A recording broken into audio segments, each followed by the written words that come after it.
अयोध्या में इतिहास रचा गया है। वर्षों तक अदालत में मामला चलने के बाद आज अयोध्या में राम मंदिर की नींव पड़ गई है। प्रधानमंत्री नरेंद्र मोदी ने अयोध्या में राम मंदिर का भूमि पूजन किया। पीएम मोदी ने यहां कहा कि राम मंदिर हमारी संस्कृति का आधुनिक प्रतीक बनेगा। पीएम मोदी ने अयोध्या पहुंच हनुमानगढ़ी में पूजा की, जिसके बाद उन्होंने रामलला के दर्शन किए। भूमि पूजन के दौरान मोहन भागवत, योगी आदित्यनाथ समेत अन्य कुछ मेहमान शामिल रहे। भगवान रामलला की नगरी अयोध्या में राम मंदिर के भूमि पूजन के साथ ही पूरे देश में राम नाम की गूंज सुनाई दे रही है। एक तरफ अयोध्या में राम मंदिर बनने की खुशियां मनाई जा रही हैं, तो दूसरी ओर राम मंदिर के भूमि पूजन को लेकर कुछ नेताओं के पेट में दर्द हो रहा है। राम जन्मभूमि पर मंदिर बनता देख कट्टर धार्मिक नेता भी सेक्युलरिज्म की बात करने लगे हैं।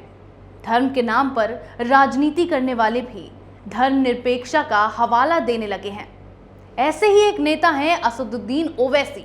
एआईएमआईएम के चीफ असदुद्दीन ओवैसी मुसलमानों के मसीहा बनने की कोशिश में लगे रहते हैं, लेकिन आज उन्हें भारत की धर्मनिरपेक्ष छवि ध्यान आ गई है।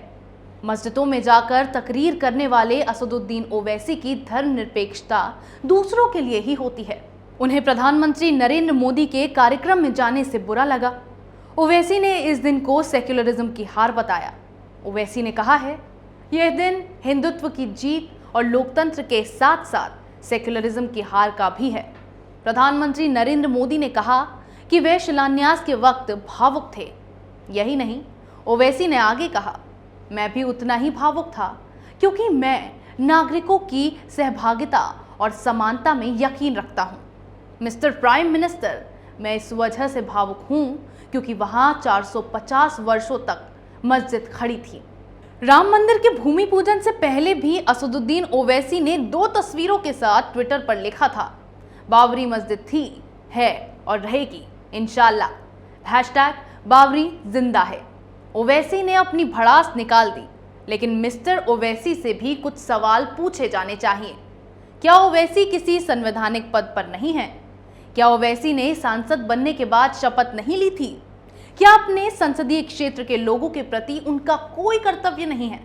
ऐसे में अगर हैदराबाद की मस्जिदों में जाकर वे तकरीर करते हैं तो किस तरह की गरिमा का ख्याल रखते हैं? उस समय उन्हें अपने पद की गरिमा का ख्याल क्यों नहीं रहता है? खैर, ओवैसी जैसे नेताओं से इसी तरह की उम्मीद की जा सकती है। हिंदुओं के खिलाफ मुसलमानों को भड़काकर राजनीति की रोटी सेकने वाले ओवैसी का सेक्युलरिज्म केवल मुसलमानों का वोट लेने के लिए है। ओवैसी के अलावा all India Muslim personal law board के जनरल सेक्रेटरी मौलाना वली रहमानी के पेट में भी दर्द होने लगा। रहमानी ने कहा, बाबरी मस्जिद कल भी थी, आज भी है और कल भी रहेगी। मस्जिद में मूर्तियां रख देने से या फिर पूजा पाठ शुरू कर देने से या एक लंबे अरसे तक नमाज पर प्रतिबंध लगा देने से मस्जिद की हैसियत खत्म नहीं हो जाती।